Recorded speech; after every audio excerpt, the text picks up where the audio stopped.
Cool. And there were lots of elephants walking down this road again. Yeah. Just seeing all the pathways that they've been using. These tracks don't actually look too old. And so maybe we bump into them. I haven't heard any elephants just yet. But before Tristan's animal flies away, we better go take a look.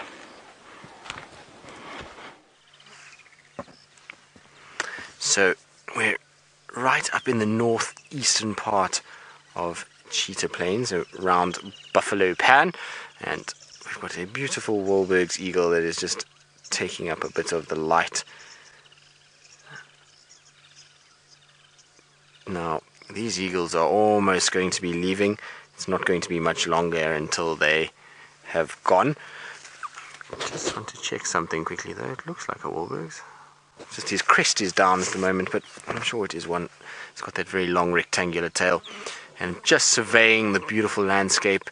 It's got a perfect view for a pretty sunset, I can tell you that much. Up there, it must be spectacular looking over the plains that roll out to our south here. So I was just looking for any signs of the cheetah up near the north here, or any signs of leopard, but nothing that I can see. Right, so let's carry on and see what else we can find. I'm sad for Tayla. One of her Mildreds has been consumed and eaten.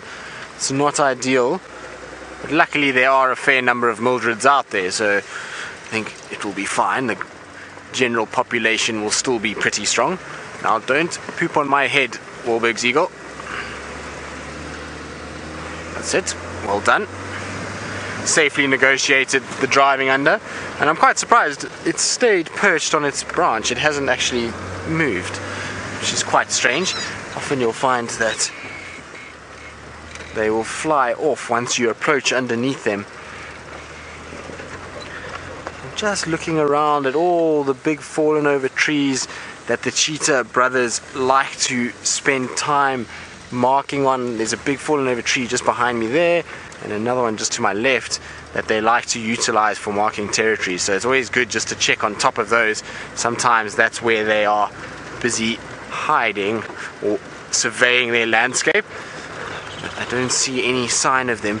But isn't it spectacular out here at the moment? You can see off to our right the sun is just starting to come down, and it's making the grass glow this beautiful yellow color. Oh, and we have some Kudu up ahead as well, which is quite nice, just bounding through that backlit grass, which is very, very pretty.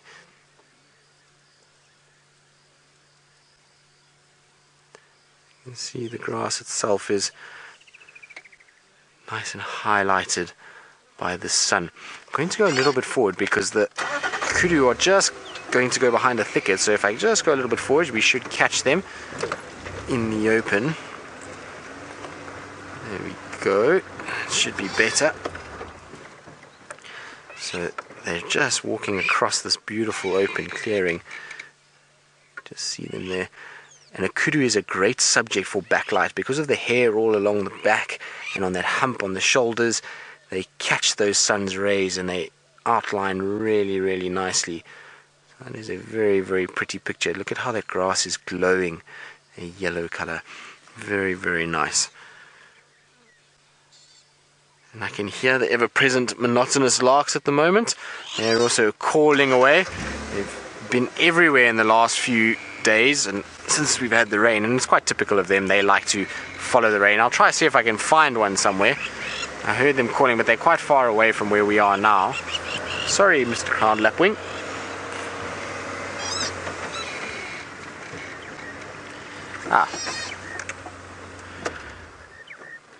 So our monotonous lark is landed over there, but we've also got what looks like some bushveld pipits or African pipits. I just need to check very quickly.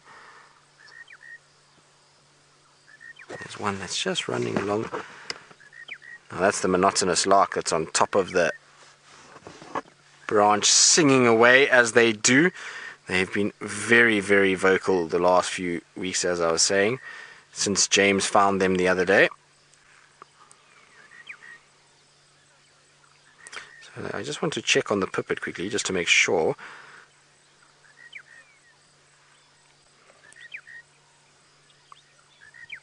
They do have a very pretty call, don't they? I do enjoy it. So these do look like the African pipit. I just want to make sure. Yes, they are indeed the African pipits that were running around on the road as well. They've disappeared now, but they are on the road, so I'm sure we'll find them as we go again. Thank you for your beautiful call, Monotonous Lark. Always nice to hear from you, and always nice to add another one to the bird list. We have such spectacular clouds this afternoon as well. It's going to be quite a sunset that we're going to have as the sun dips below the horizon. All these streaky clouds should pick up all the light, and it would be very, very, very pretty a little bit later. So hopefully we're in a good place to be able to see it. I'll try and find somewhere that's nice. But so far no signs of these cheetah brothers or any cats. No tracks. Seems all quiet on the eastern front. Now I want to just carry on a little bit further southwards and check right down to the actual main open area. So while I head that way, let's go back to the ever spiffy looking James Henry. Well, that's quite a compliment, don't you think, Brian? It is. Ever so spiffy, apparently, I look. Wonderful. And cannot but agree, I suppose. Yes. Everybody, we've decided that today is an antelope day on account of the fact that we can't find anything else. Come down to where the elephants were this morning, literally 50 of them at least, and can't find hide nor hair. There's something else of vital importance I needed to tell you. Oh yes, or I wanted to ask you actually.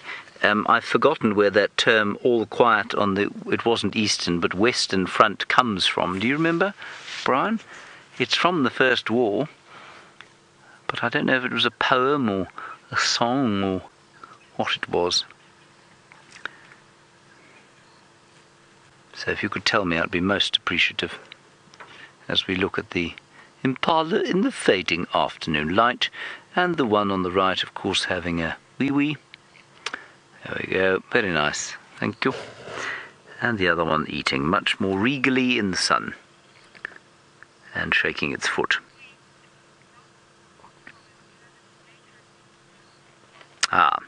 All Quiet on the Western Front is a novel from a German veteran of World War I. Thank you very much. Can we have his name, please, Megan? Do we have his name?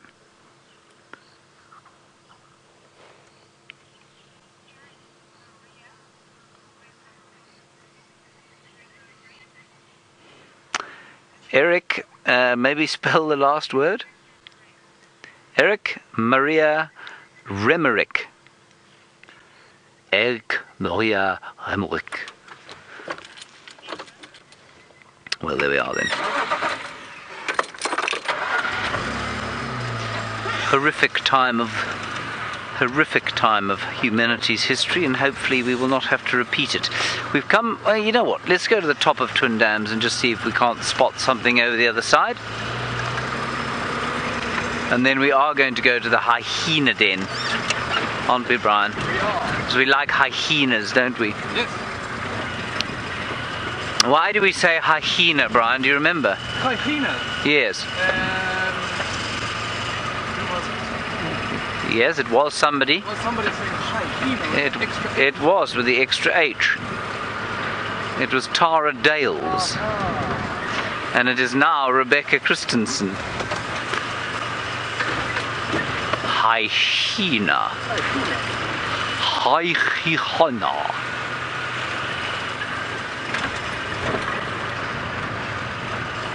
Right, let us stop up here. Tayla apparently says there is a giraffe and calf just west of Twin Dams. Giraffe and calf just west of Twin Dams. I can't see them. Can you see them, Brian? No. I can't. I am looking though. No, I don't think there's anything this side of the Twin Dams. I was hoping perhaps maybe Shongalai or Hosanna might be in this vicinity, but they are not.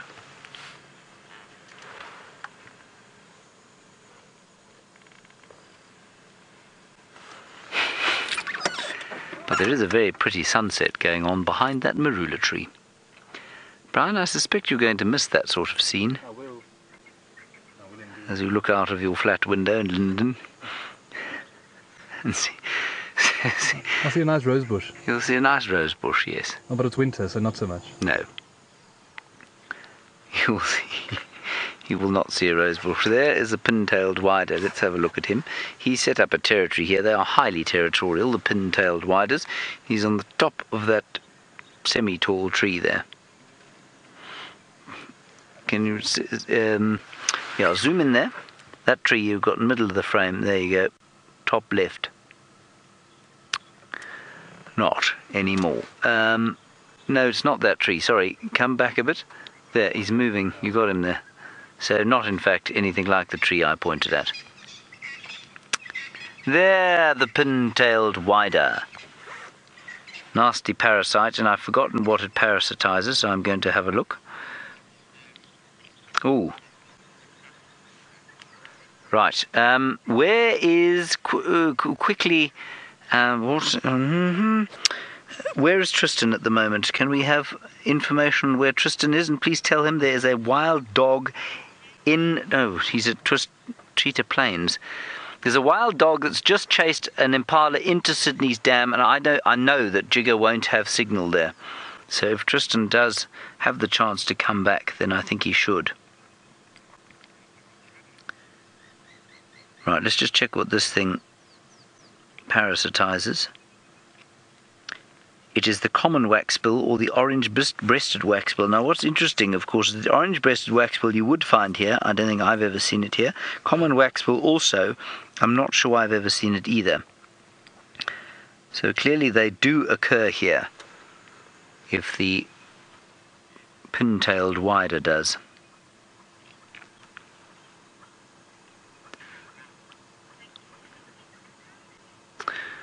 Right, apparently Tristan has got something called a moorbirds, and so let's go and find out what a moorbirds is from Tristan on Cheetah Plains. We did have more birds. Unfortunately, it flew away, so it was a long-tailed paradise Whydah, which unfortunately flew. The paradise Whydah is a spectacular bird. It has got these blacks and reds and yellows, so I'll actually show you a picture of it quickly just so you can see. And it was quite an interesting one because it was a male that had not grown his long tail yet. So that is what we were looking at. There was a female and a male, and it had a short little tail that hadn't grown fully all the way out. It could also be that it's starting to lose its plumage as we start going into the winter periods. The male then starts to change, and you see he goes into that coloration during the non-breeding phase. This is when he's in his breeding that he's got these colors, but his body looked like that, except he had a very short little tail. Shame. Well, it seems to still be working because he does have a female with him, but like I say, unfortunately they flew away just as we came to us. So that's not ideal. It doesn't seem like anyone wants to play the game with us. The open area of Cheetah Plains is very quiet. There is no sign of any life. We've got not even enormous Norman the GNU is there. So it seems like everybody has decided to take a break from Cheetah Plains for a little bit, which is okay. It still really is incredibly pretty out here. So even though there is no sign of animals or ostriches or anything like that, it is still very pleasant to be out on this side of the world and appreciating the lush green bush in these beautiful golden hues that we have of the late afternoon light.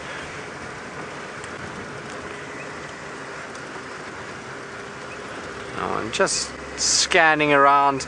You never know, this is now the heart of where Kuchava has been hanging around. Also Inkanyeni and Vutumi also get seen here, so it's always worth just keeping an eye out for them and look in all the big marulas and check the road every now and then for any signs of footprints. But to be honest, I haven't seen a single track for any of the cats, which is quite strange because generally you come onto Cheetah Plains, and because it's not utilized as much as some of the other areas, you find tracks of varying ages all over, and it seems very, very strange that I haven't seen any tracks for any of the cats on any road that I've driven so far. which is not ideal for us. Also, I suppose after the rain that we've had, some of these cats might have made kills inside these thickets, and because there's so much water around, they actually haven't come out to have water, and so they can be in there for a number of days before they actually emerge and you start to see their tracks again.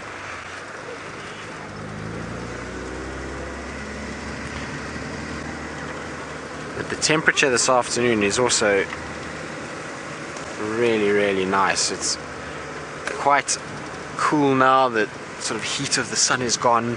There's this very slight breeze that's blowing, and it's just a perfect African late summer evening. It's exactly what you would want if you were out here. Not too hot. Oh, the Makwa dove. So unfortunately it's just flown and landed, I think, behind me now, which I can try, see if we can get a picture of it. Let's try. Now I know Tayla was very excited because she saw her Makwa dove this morning. So it's the first one that she's seen in the 6 months since she's been here. But there we go, there's the male Makwa dove just pottering about on the road looking for food. There he is. Now, they're quite easy to identify, the Makwa doves. They have those big black faces, that little red beak, and then that extremely long tail. None of the other doves out here have a tail as long as that, so quite easy to see. And don't you just love how they shuffle around looking for food? His little feet work overtime carrying this larger body around, and off he goes down the road. That's very nice. Thank you, Mr. Makwa dove. I wonder where his female is. You generally see them together.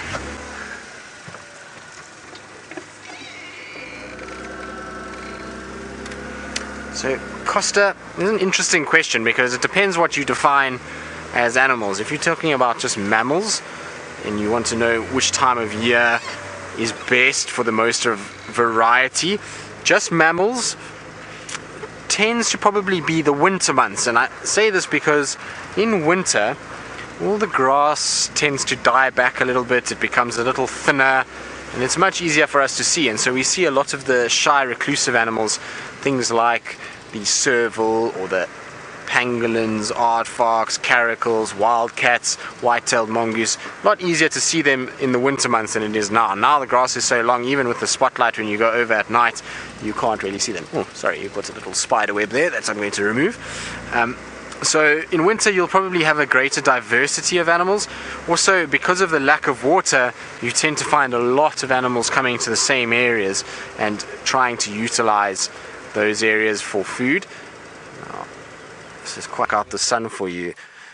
But isn't that very pretty?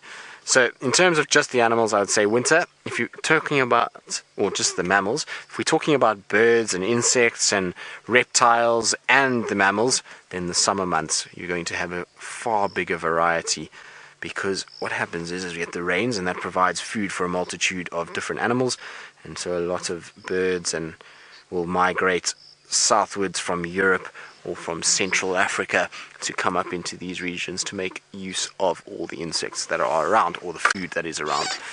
Like I say, it's a really very pretty morning evening as we're driving along, and that tree was perfectly blocking out the light to make a beautiful sky behind it.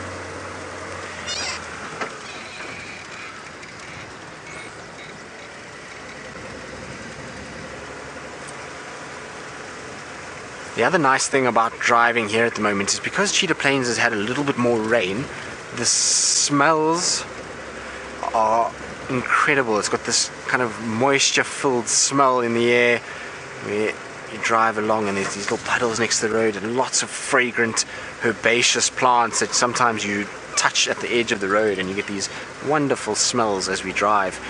So smells of basil and sage and all of those. Well, while we enjoy this spectacular sunset and the smells and sights of Cheetah Plains, let's go across to Tayla and see what wonderful sights and smells she's got for all of you. I haven't got a wonderful sight just yet, but I have got a couple of smells. Sadly, it's not a sage at the moment.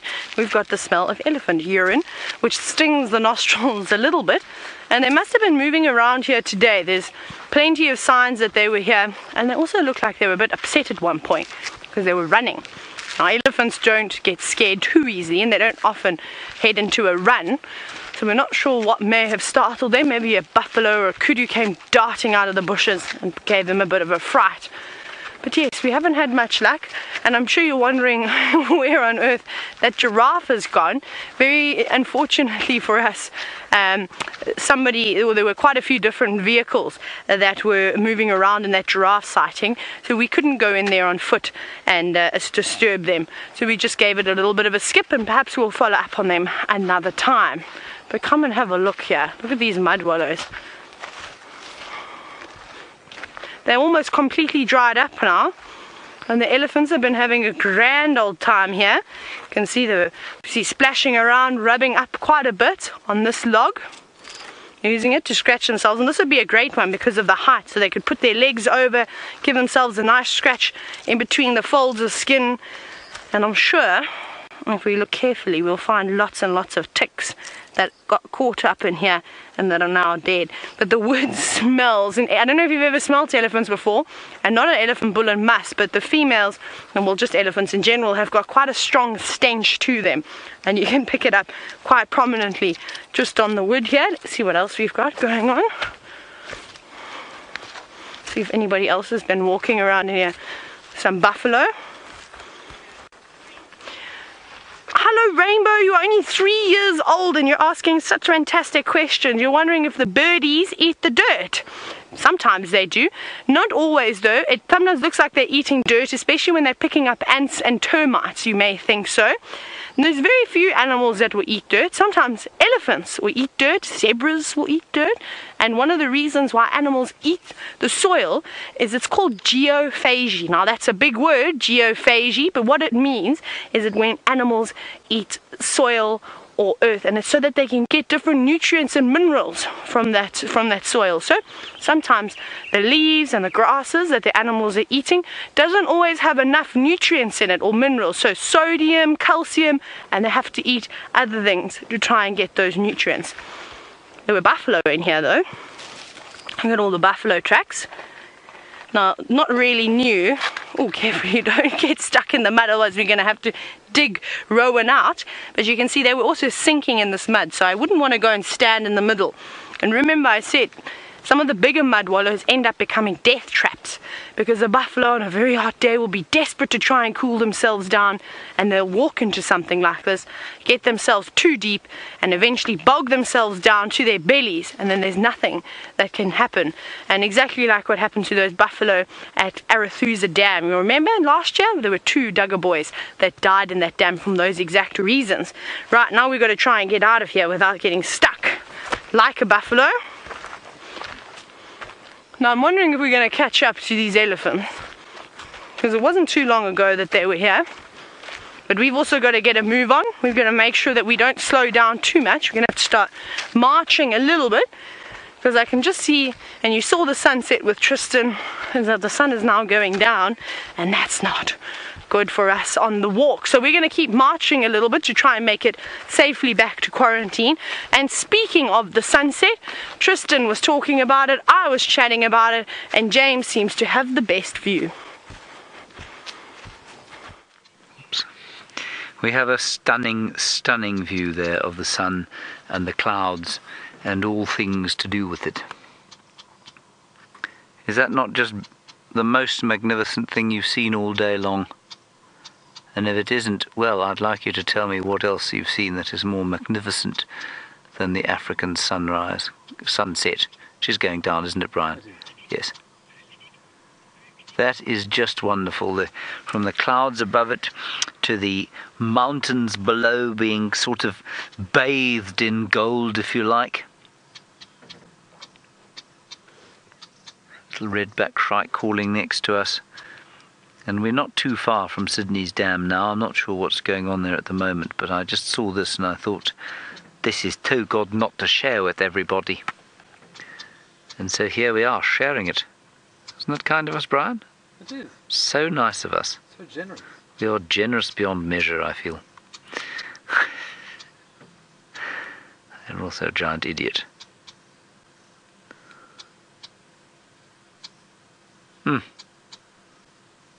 That really is very special.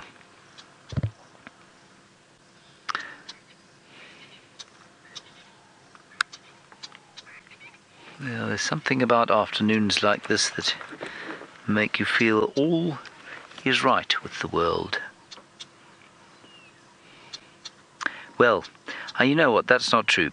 It's afternoons like this that make you realize how the world continues despite what we make not right about it, and that there is magnificence every single day.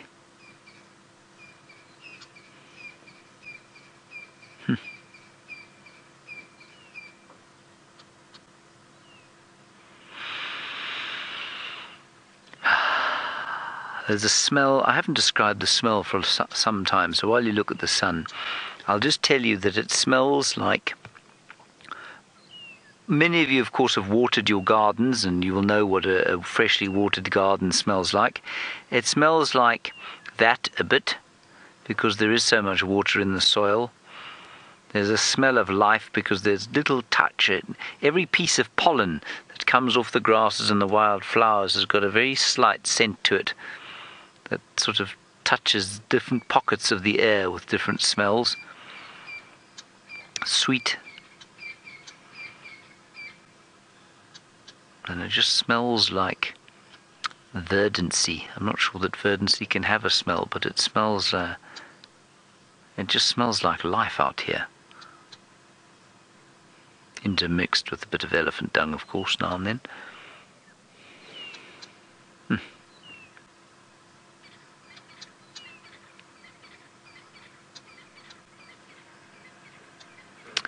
Alrighty, Brian, shall we have a go at Sydney's dam? That is really very, very special. Might not be able to find any animals, Brian, but at least we found the sunset. Yes.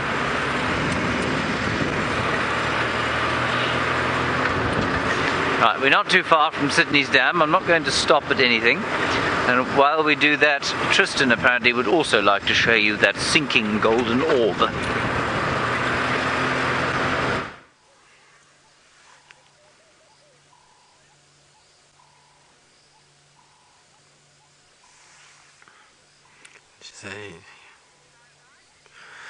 Right, so we also have a beautiful sunset. I don't know if it rivals James's, but it is very, very pretty as well. And the view from here is spectacular. It's nice with these clouds that we have sort of spreading out from the sun. Gives it an effect of it going away from the sun, and they're all catching a bit of light and highlighting up. So it is really very, very pretty. And I like James's description of the smells. Like he said, it smells like life, and it also smells like happiness. And as you drive along, that smell of sort of damp soil with aromatic flowers and herbaceous plants really does fill one with a sense of happiness and life. Right, so now is the time of the day when the cats do start getting active. So maybe our luck is going to change, and we are going to find one of these spotted creatures that lurking about. I don't think we're going to have much luck with lions, but you never know with the leopard. They seem to pop up in the most strange places. So what I'm going to do is I think I'm going towards where Tundi and her cub Tumba have been spending a lot of time, around the Muluwanini area, and try and just see if there's any sign of them. I know they went north into Torchwood last night, but I want to go and see if there's maybe this time of the day they've decided to come back again. Now we are probably going to go through a fairly bad signal area, so if there's a little bit of a black screen, I do apologize.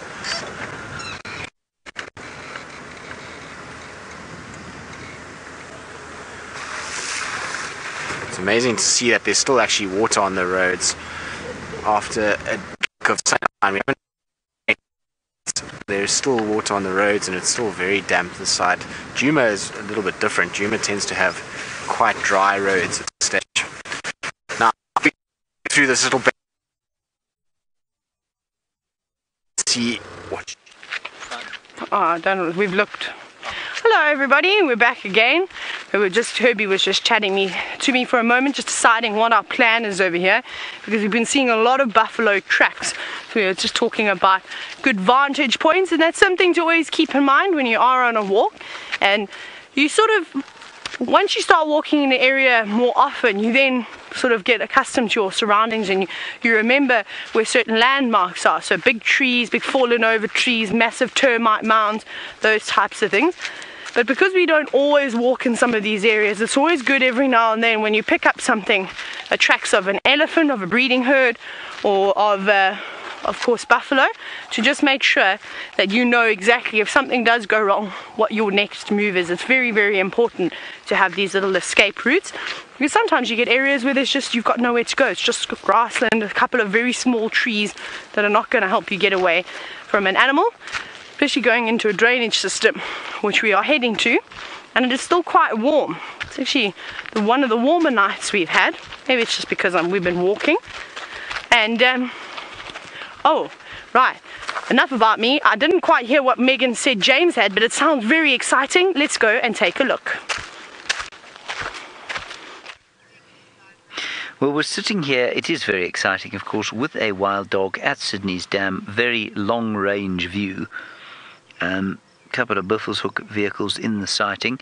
I wouldn't describe us as actually being in the sighting on account of the fact that we're about 7 kilometres from it. Well, not quite, but about 400 metres or so.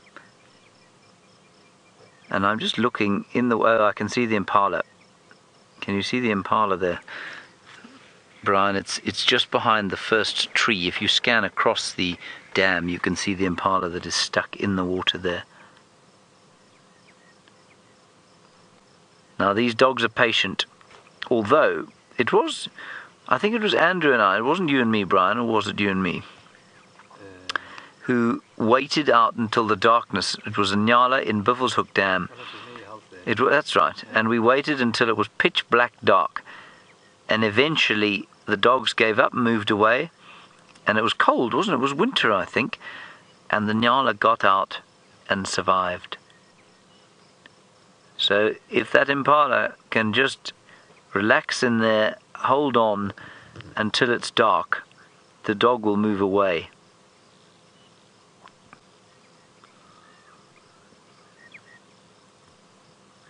And all around the monotonous larks are calling.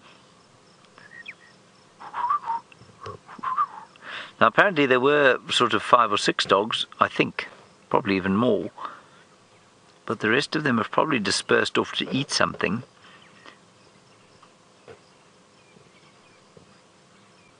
And maybe this one probably just chased, probably from the same herd. And I suspect this chap just can't believe his luck. And he's going to try and wait it out.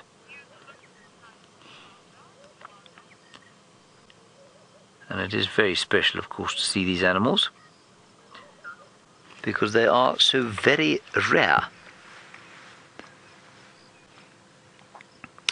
I'm sad, we had a question this morning about wild dogs and whether they were like wolves, and it would have been so, and I had to describe them, of course, because we didn't have a wild dog on hand. It would have been very nice if we had.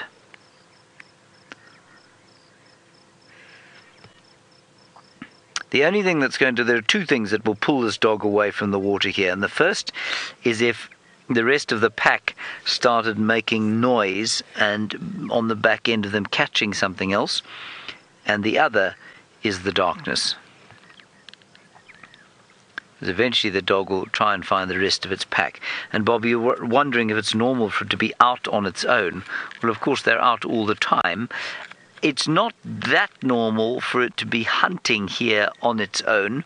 And the reason it is, I suspect, like I said, is that it's probably lost the rest of the pack as the pack chased the rest of the herd of Impala, giving credence to the sort of latest research on wild dogs that shows that they are not, in fact, particularly coordinated hunters. They're certainly cooperative, but they're not particularly coordinated, and they all just sort of bombshell or shotgun after, whatever individual they think's a good idea. And I suspect this chap chased this Impala into the water on its own. And Jamie, you're wondering if wild dogs can swim. They can. can. But remember, they're quite short, so he's shorter and lighter than the impala that's in the water. And so to pull the impala out of the water would be almost impossible. He'd almost certainly not have a foothold on the ground there. And so to grab it and kill it in the water would be almost impossible for him. So that's why he must wait until it's in much shallower water.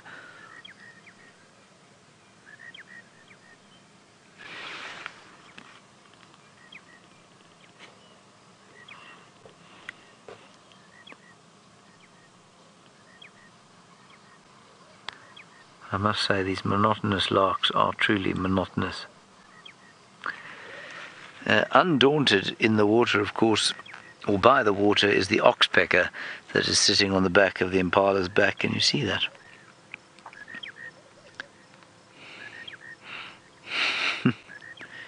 There is one there, isn't it? Yes. And luckily for this impala, there doesn't seem to be a crocodile in here. I swear blind I've seen a crocodile in this water before. Me too. Yes, you have as well. Because then it would be in serious trouble.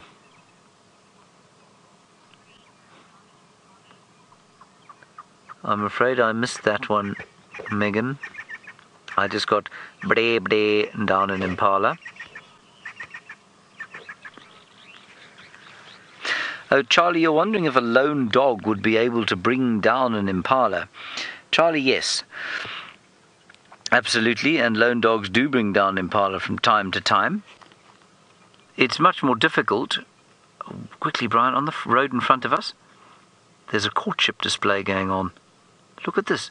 I've never seen this before. It's two Natal Spurfowl.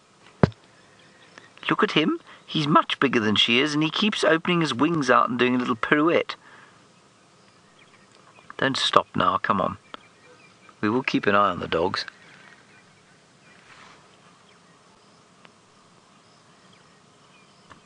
I think I just heard the others.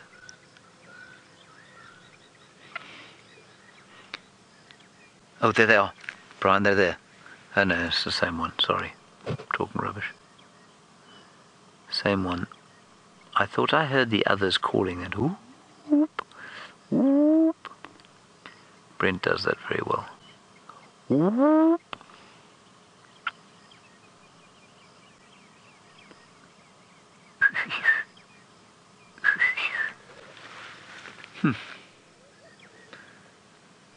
Well, we're not going to have too much longer here, of course, because it is now starting to get a bit dark, but we'll sit here for as long as we can.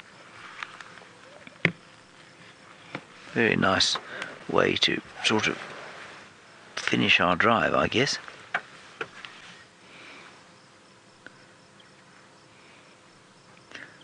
You can see the frustration, but the dog is not silly enough to go into the water. It knows what will happen.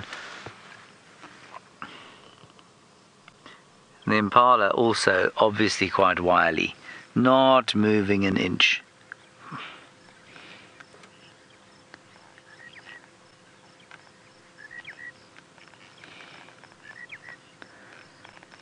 That's very cool.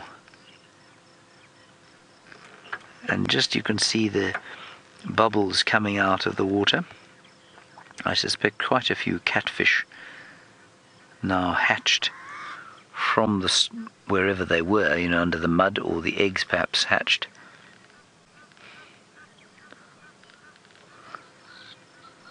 The oxpecker's having a merry old time, not considering at all the stress that that poor impala must be feeling.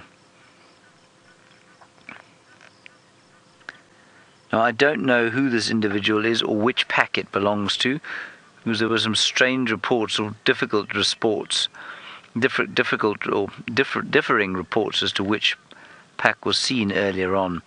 Liz, you're saying, will the water sap the impala's energy? No, not sitting there. In winter, cold would be a problem, absolutely. These animals do get, or impalas especially, can get very cold, but it's not actually swimming, it's just standing there. And so rather like a hippo, it's not using any energy at all, other than that it's using to sort of deal with the stress that it feels. And that dog is going nowhere. Well, it's coming towards us now, which is quite nice.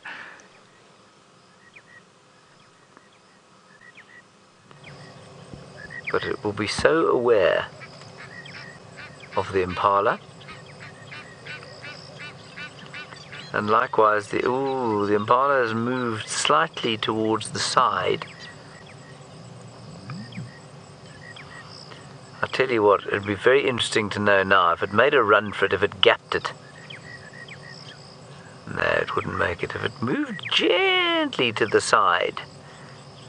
Because at that distance, at the distance they are from each other, if the impala was to hit dry land now, I don't think the dog would catch it.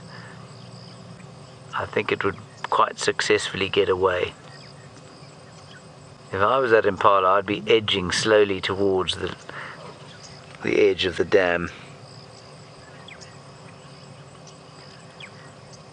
Corin, you're wondering how long it will take the dog to find the rest of its pack.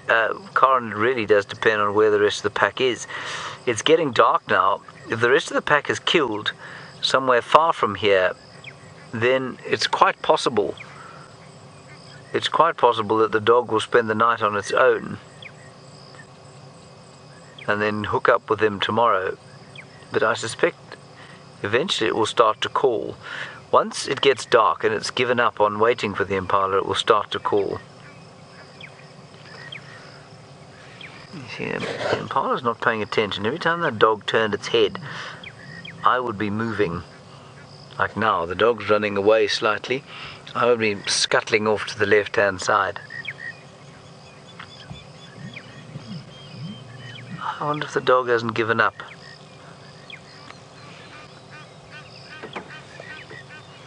Now's the time to gap it.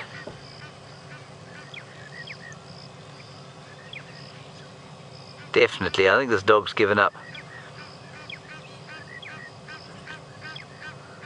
I'm keeping an eye on the impala while you guys watch the dog. It has given up. You know, as much as I love wild dogs, I always like it when the prey manages to get away. It hasn't quite managed it yet. Have we lost the dog? No, you can still see it, can you? Just going to wait here and see if it doesn't pop out onto the road in front of us. Impala is not quite out the water yet. It's stood up a bit, but it's not moving.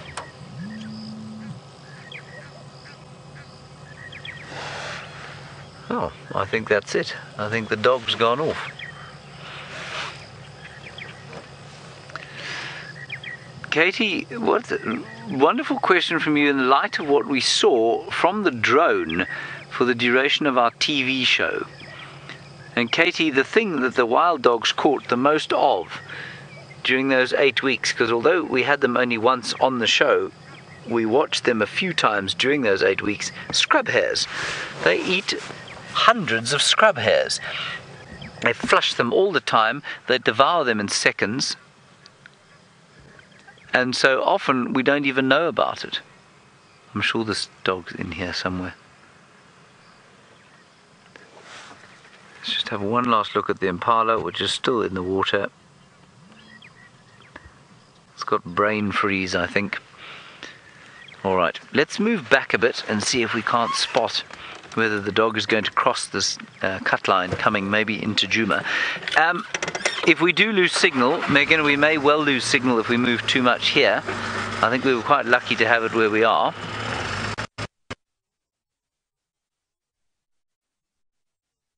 Very brave, going to say goodbye to you. No. Right, sorry about that. It seems as though James had hit a gremlin spot over there, bad signal patch, but at least you had some wild dogs to keep you company and entertain for the last 10 minutes, which is wonderful. I think it can't be a bad day if you've seen an elephant or if you've even seen a wild dog. Now it is getting exceptionally dark out here. We actually can't stay out here for very much long, not at all. We're starting to struggle to see the things that are just about 50 meters away from us, but luckily we're safe. We're almost home. We're on quarantine now. which is good. But it has been a wonderful afternoon out in the bush today. Really quite lovely. The sun has set. It gave us a beautiful sunset. There's a couple of clouds, and hopefully they aren't too thick tonight. We want to see the nice clear sky. So I'm going to say goodbye to all of you. So a big thank you from the whole bushwalk team. We hope that you enjoyed it, and we will see you soon for the sunset safari tomorrow afternoon. But from all of us, big thank you again. But I'm going to send you across to Tristan, and hopefully he finds some creatures of the night.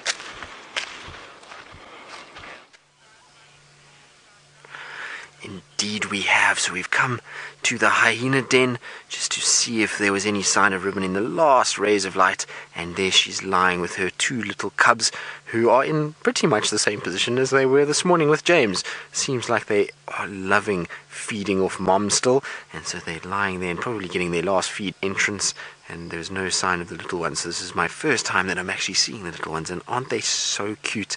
There's nothing cuter than a little baby hyena. I really enjoy them. They've got so much character as little babies, so to be able to spend time with them is really quite spectacular. Also, just to have the little ones around and have the hyenas around is also very cool indeed. That one is almost on its back, suckling. You can see its back legs are in the air, and it's almost wedged itself underneath mom to get access to one of her nipples to be able to start drinking. So there is only two on a hyena, and that's why they only have two at a time maximum. They cannot have any more because there's no space for any more to suckle. So these two at least have their own place, and each one will try and suckle off there and be able to get the nutrients that they need to survive.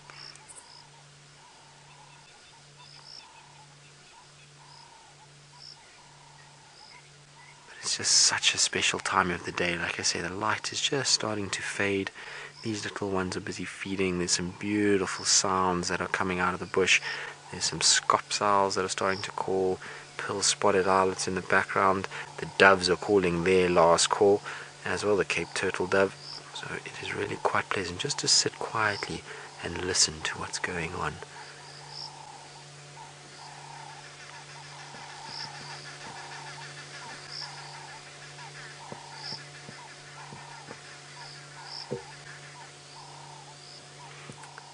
Matt, who's 10 years old. Lovely to have you with us, Matt.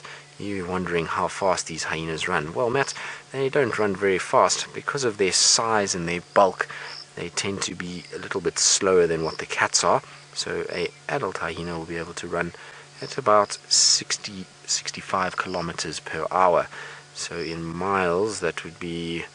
Sure, I'll have to work it out for you, but I'm not 100% sure. It would be divided by 1.6, so like I was saying earlier, maths is not my strong point, Matt, but I'll work it out in my head as we go. But they are designed more to be able to do long distances, so rather than something like a cheetah, which is perfectly designed for high speed, a hyena is designed for power and for endurance. So these guys can run for kilometers and kilometers and miles without fatiguing, and that means that they have had to sacrifice a bit of speed to be able to do that. So that's why they are a little bit slower.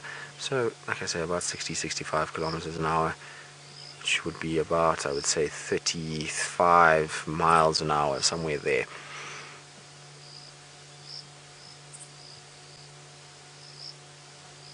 But Ribbon looks as though she's fast asleep.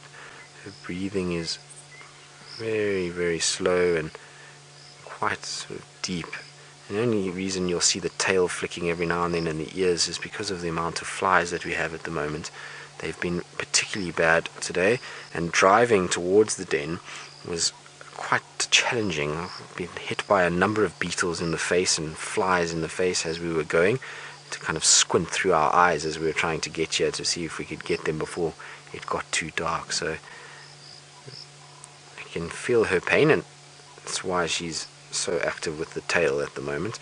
The cubs don't seem to be too scared about it or too worried about it. Their ears are not twitching too much, so it seems like they're not being bothered. And I suppose when you are busy feeding off mom and you know you're getting lots of nice nutrient rich milk, There's not too many cares in the world.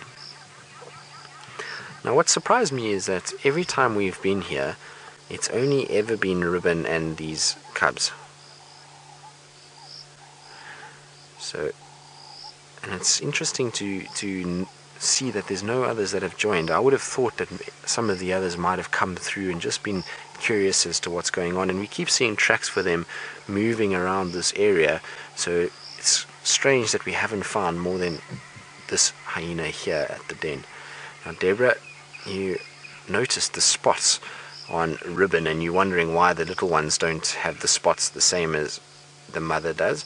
Well, they will get them, and it's just going to take a bit of time. So when they're born this dark coloration, and that will be just for camouflage. When they go down into the hole is going to be very, very dark. So if they curl into a tight little ball inside there, if another predator comes and looks around inside the den, they'll be able to kind of look, and they won't see this dark little object in the corners where it's very, very shadowed and hard to see. Whereas when they get a little bit older and they're actually moving through the grass, if they're dark in coloration like they are now and they had to go through the grass, they're going to contrast against the grass quite a bit and be easily seen.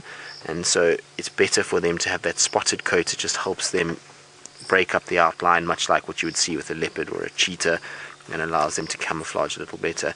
Even though hyenas don't hunt using ambush, they still want to lurk around undetected as much as possible, particularly if they're trying to sneak up onto another predator. They want to get close and then rush in and cause that predator to panic and run off, so that they can then grab the carcass and move away.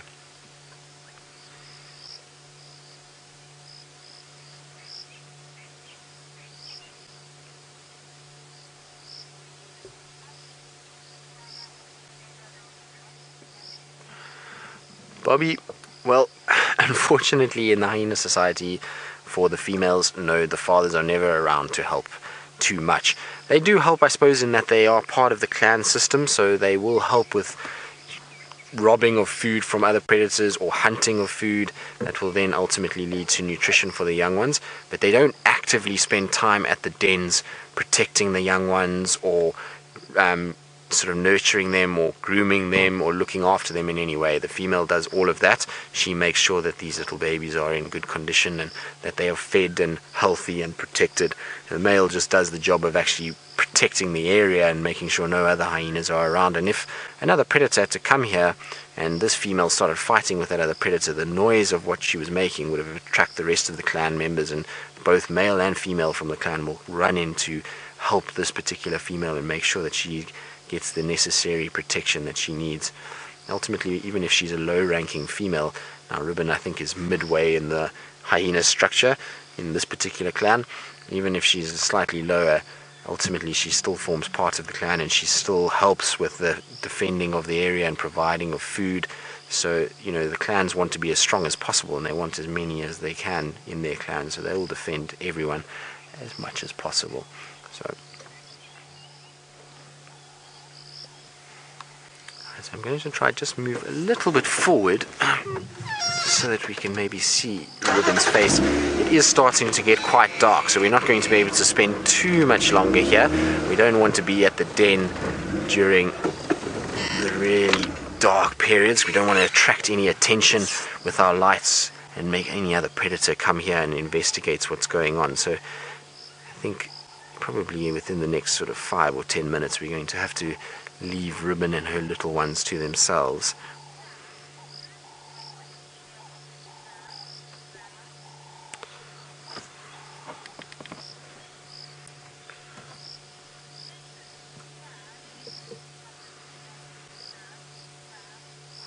So, Sad, you want to know who the dominant female is of this clan?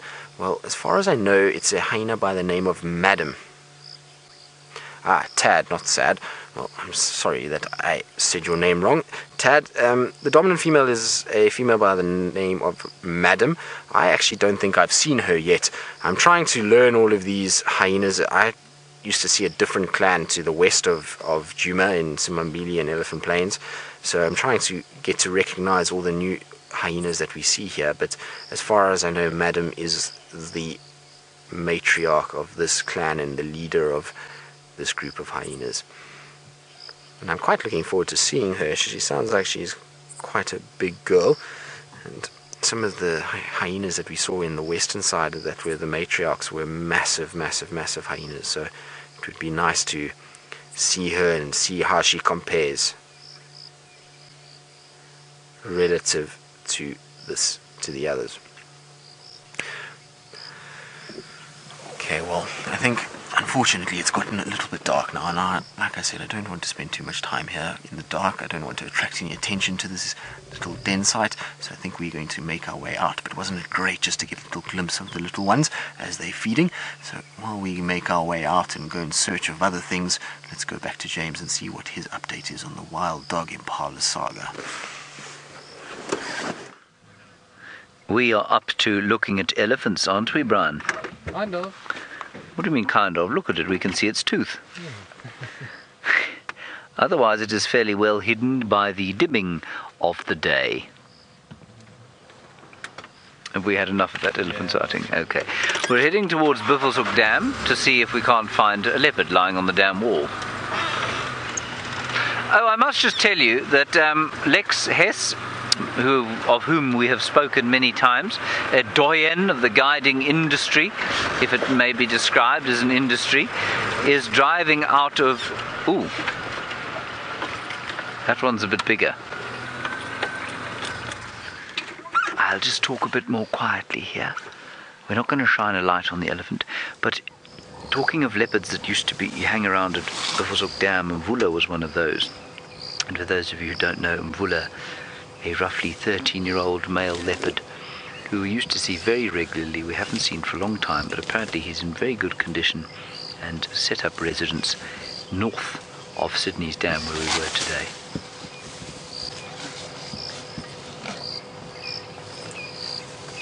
Yes, the Mega 9, thank you. I know it's extremely dark. We just quickly want to let this elephant disappear and then we'll carry on moving forward. There we go.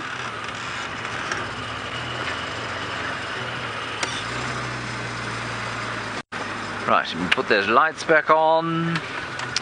And investigate the spotlight, of course. It's been a long time since I've had to use a spotlight. Well, since this morning, but I mean in the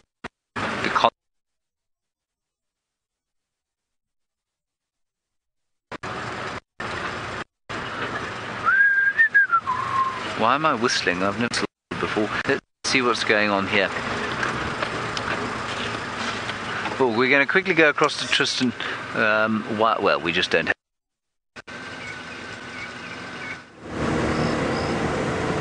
So, sorry about that. James is going through a little bit of a bad signal patch. Jigger has got a few little glitches on it, and so there's a few areas where he struggles to hold on to his signal. So you're back with me, unfortunately. So the elephants, I think, we're moving off anyway as well. So like I was saying, we've left the den site now, and it really has gotten quite dark. So I think I'm going to probably have to start getting my spotlight out. I can look for any signs of nocturnal animals. So I'm going to look for signs of some bush babies or any of the lurking nocturnal animals that should start waking up now. It might be a little bit early for those, but it is starting to get dark enough, I would say. I'm going to just go and check along our western boundary just to see maybe, just maybe, there's some sign of the Nkuhumas somewhere.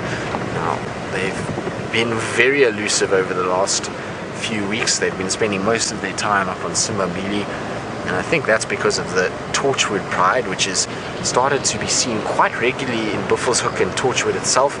And it's a very big pride. There's 9 females and 10 cubs, so it's 19 of them. And then if you add that the 4 Birminghams, I think, are the fathers of those cubs, it goes up to 23 in that pride, which is quite a large pride. So I think they've been putting a bit of pressure on the Nkuhumas, and that's why the Nkuhumas have shifted and moved a little bit further west than they have been the past few months. Maybe we get lucky and they start moving in our direction.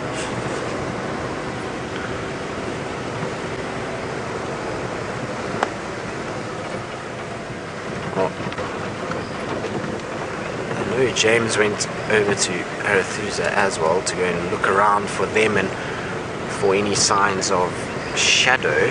So the western boundary is also a good place to look for Shadow.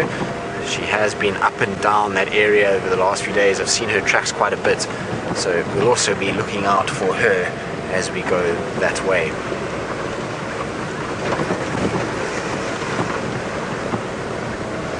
So Amit, all the way from London. Since we're talking about Shadow, you actually wondering what's happening with Shadow and has there been any update on her?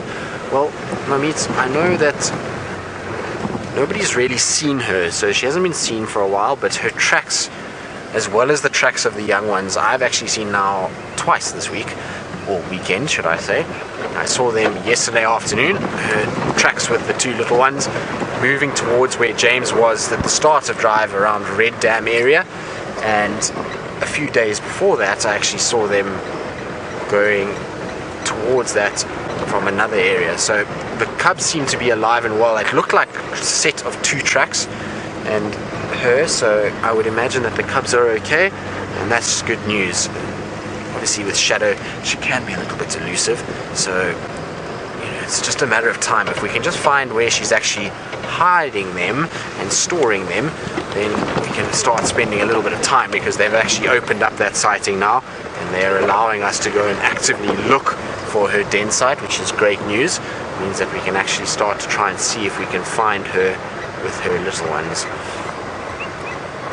I'm still very jealous of James and his sighting he had of those cubs. They are so cute, and I was fortunate enough to see Shadow's last cubs a few times, and they are adorable. The last one she had these bright sapphire eyes, sapphire blue eyes, very, very cute little things, and they were both quite relaxed actually. They were much like Shongile and Hosana. They weren't really too worried about vehicles, even when they were still small. So it would be great to start trying to find these little ones and start getting them used to vehicles, because they're starting to get on a little bit now. I think they must be approaching almost 3.5 to 4 months old, which means that because of the lack of exposure they've had to vehicles, they're going to be quite nervous of them. So it's now is the time that we need to start trying to actually put in a bit of effort to see if we can find her and spend some time around the cubs, so as to make sure that they get used to the vehicles and are not too stressed about the vehicles being around. Also, they're starting to get to that age where Shadow is going to start taking them towards carcasses.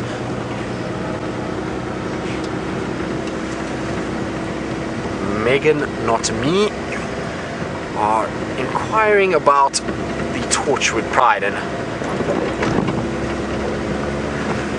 so that's quite funny. So Megan, who's in our final control, was saying she's asking a question from Megan, who's a viewer and not herself, so I apologize, Megan, and Megan in final control. So Megan, Torchwood Pride got the name from Torchwood itself. They spend a lot of time on a property called Torchwood, which lies to the eastern side of Djuma, and they spend a lot of time there. It's also a name for a tree that is quite prevalent in that area, and so that's where they've gotten their name from, as far as I know. We actually don't see the Torchwood Pride nearly enough to know a lot about them.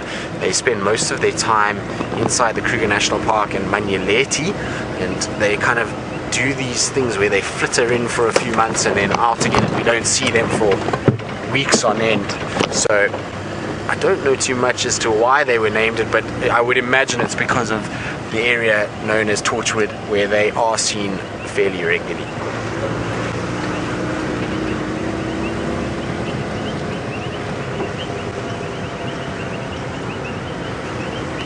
Now we're just approaching these little mud wallows close to Shabamu Road, and it's always a great place for frogs, and I can already hear them bleating away. So I'm actually going to just get a little bit closer before I turn off, and then we can just listen to the beautiful sounds of these painted reed frogs.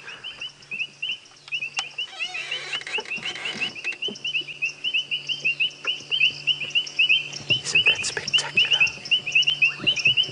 You can hear a few bubbling casinas, which is that popping sound, and then that metallic sound is the painted reed frog that I was talking about just now.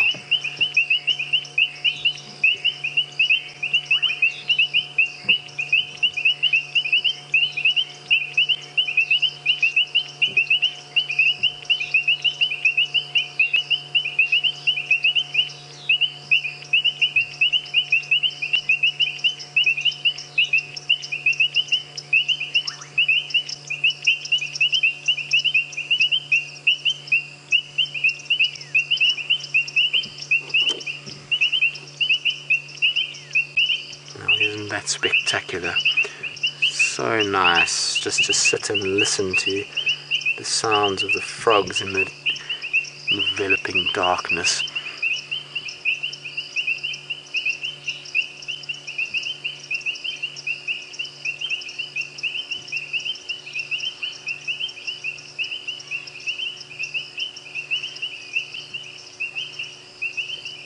And the sky, of course, has just got its last little bit of light over the western horizon. It's pretty dark to the east now, but the west is still just a little bit of rays poking over the Drakensberg mountains, still illuminating a bit of the skyline.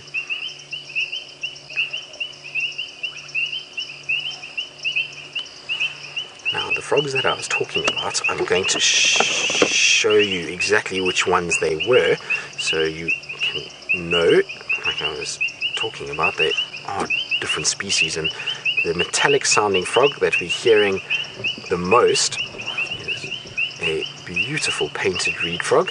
So that is what it looks like. It's very, very pretty. It's got these incredible markings that you see there, these blacks and yellows with reds on the legs, and you can see they have different markings depending on the type that you can find, so quite variable in their colors.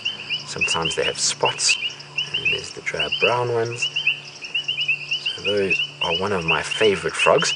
And then the other one that we're hearing, which sounds like a bubble popping, is the bubbling Casina. And that is the bubbling Casina there, which is also quite a pretty little frog. Right, so from frogs, let's go across to James, who's got a feathered friend in the darkness. This is the day of the Natal Spurfowl. Now, we're not going to sit here for long, and we have just got the very light wash of the side light on that bird, but it is a Natal Spurfowl roosting very cleverly, I think, in the fork of a knobthorn tree. And if Brian zooms out, it will quickly become completely invisible.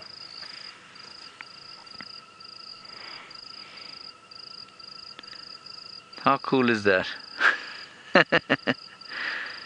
We've had some wonderful sightings of those birds today. Couple this morning, nice display this afternoon. And there we have it.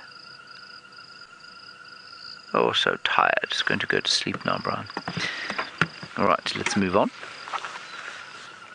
I said to Brian, as we were driving along here, I said, what do you think we should talk to? Because, talk about. We know who we're going to talk to, that's you.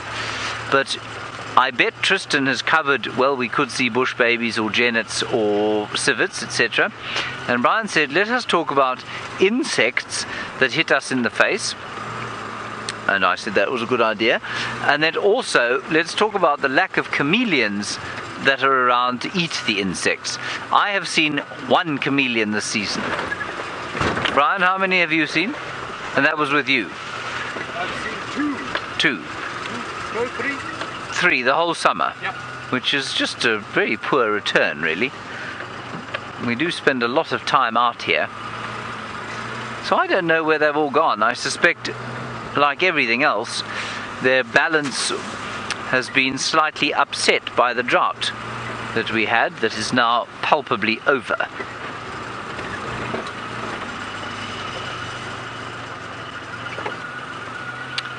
Bill, a very nice question from you. You say, is it... Good grief.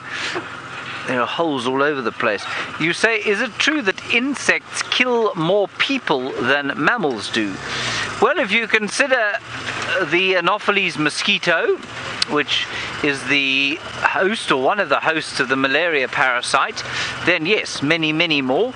I suspect you'll also find that things like bees, people who are allergic to bees, I suspect more people are killed by bees than they are by mammals every year. Well, maybe that's not true, but potentially. But if you consider the mosquito, I would say absolutely. There is without question many times, tens of times more people are killed by malaria than they are killed by mammals. And, you know, I was reading, there's this wonderful book that I mentioned this morning called Last Chance to See, 2 of them, and the latest one gives statistics on sharks.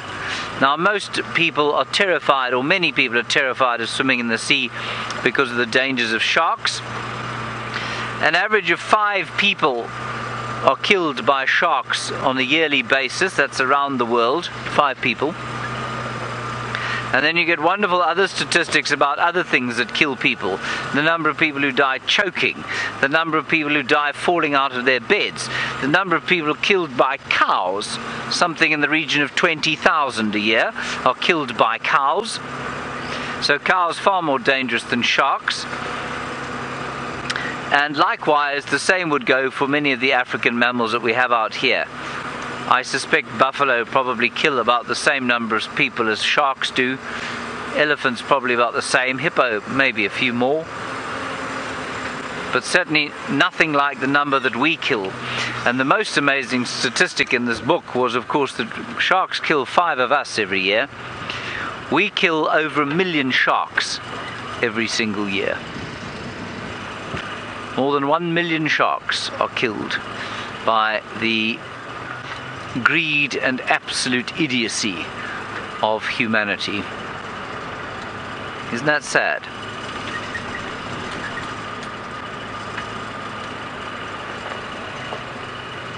Hello Jill, a nice question from you about tropical diseases, the difference between tick bite fever and malaria.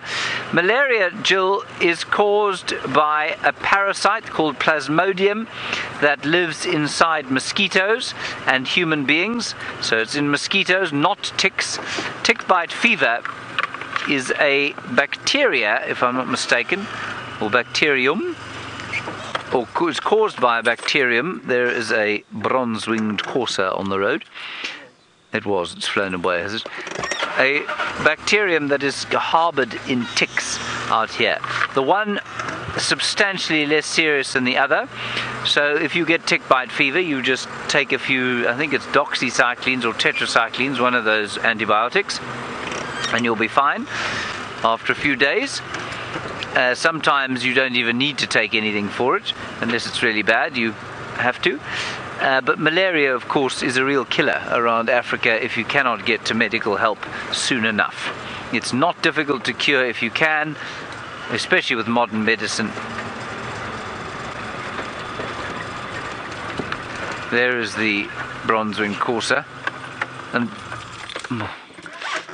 Bobby, you say, do we use bug spray when we're out? I tell you, I don't.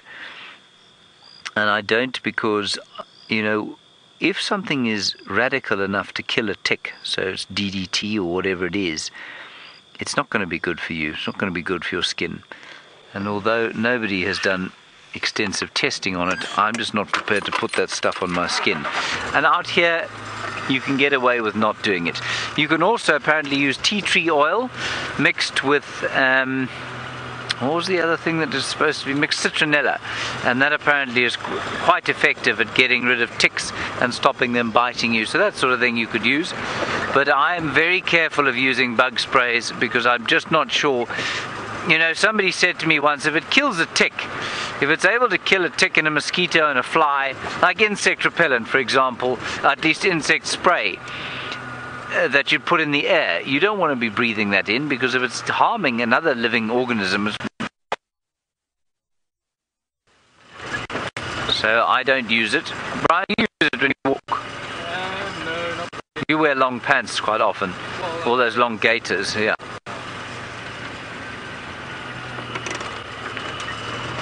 Alrighty, let's head across to Tristan and see if he has managed to find his bush baby.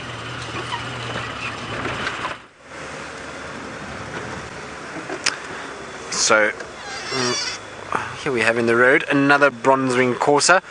They have been everywhere from when we left where the frogs were. They have literally been, I don't know, maybe 15, 20, what do you think, Herman? At least, somewhere around there. 40, bro. So Herman reckons 40. I don't know if we've had that many. They now are very, very pretty birds, but I've never seen so many of them as we've seen in the last few weeks. They are literally on every road, and multiple pairs as well. it's really nice to see, because obviously at night we don't see that many birds, so to have quite a few nocturnal birds around is quite special. Right, I don't want to blind this bird for long. There we go. Let's let it fly off.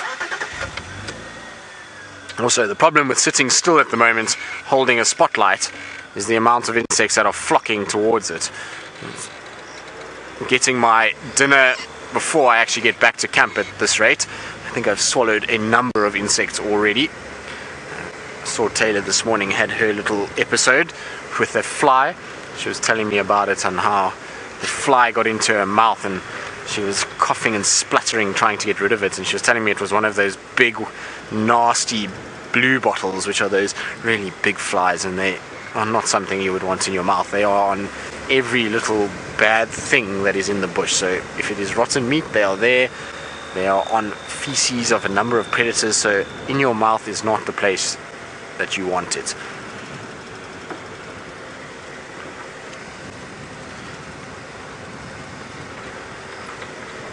But other than that, I haven't actually even heard any sounds of hyenas calling.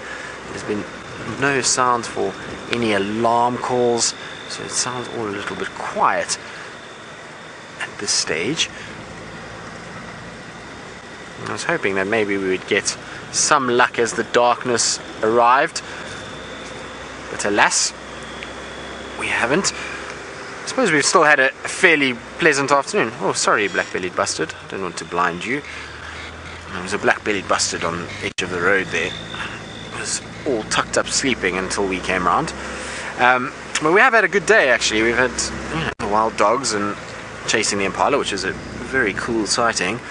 And then we had the hyenas, we had giraffe, elephants. So all in all, it's actually been quite nice. And the weather and the views and the scenery today has also just been absolutely spectacular. Beautiful cloud banks with that beautiful light as well.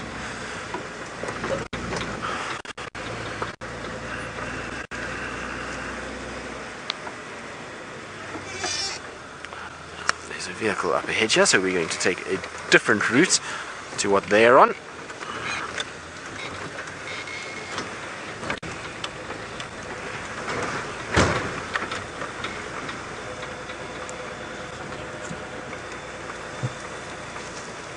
So as we're kind of going along, the spotlight is really useful to shine around to look for any eyes that could be reflecting back at us and giving us an indication that there is an animal out there.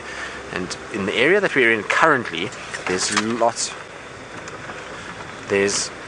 of silver clusterleaf trees, which are great trees for bush babies. We often see bush babies in a silver clusterleaf, which is all these trees on the fringes of the road as I'm driving that have this kind of silvery grey appearance to them. So I'm looking very carefully for a sign of a little bush baby. So we get those lesser galagos here. They are very cute little things. Those explosive legs that they jump around. Always quite entertaining to watch. Difficult to actually get on camera though, because they move so fast. They often don't sit very still. We actually had quite a nice sighting the other day. I think I was with Dave and one sat out in the open for us, which was nice.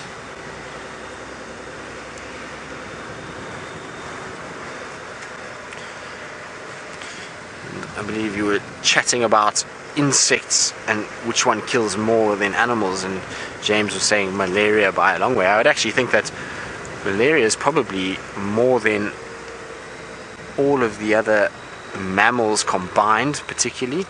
So I would say insects win that hands down.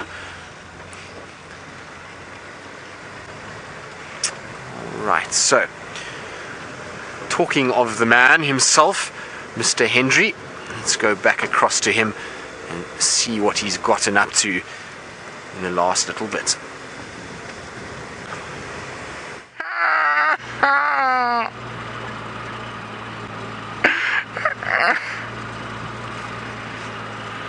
As we... James, are you okay? No, Brian, I'm not okay. I was hit in the eye by an insect. Oh, James, I'm sorry. It's okay, Brian. I'll be all right. Let's go on to quarantine clearings.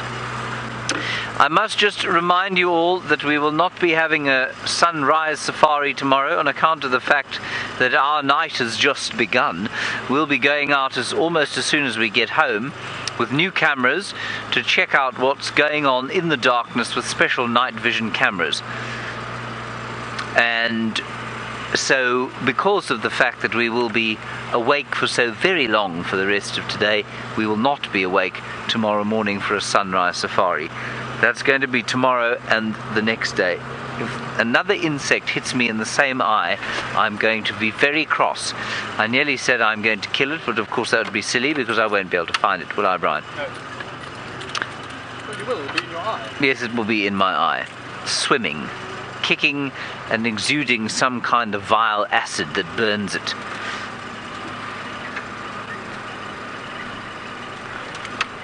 I'm sorry, we have to turn the lights off, of course. If you have just joined us, one of the main reasons we have to do these tests for these cameras is that we can't shine on diurnal animals because the lights freak them out. It harms their eyes, we think, and so it would be very nice, especially today as the full moon comes up, to use a camera that's able to utilize just the moonlight rather than having to spotlight the animals. And of course, if you're watching animals hunt, you can't put lights on them and all that sort of thing. So that's the point of these tests. And they will hopefully also be used in Kenya when we go off there later this year. Goodness, there are a lot of insecta around. The other advantage, of course, is if you don't need a light, you don't get savaged by every six-legged creature in the area. Right, so a reminder, no sunrise safari tomorrow or the next day, I'm afraid. It's only going to be the sunset safari. Am I looking into the lens, Brian? I can't tell.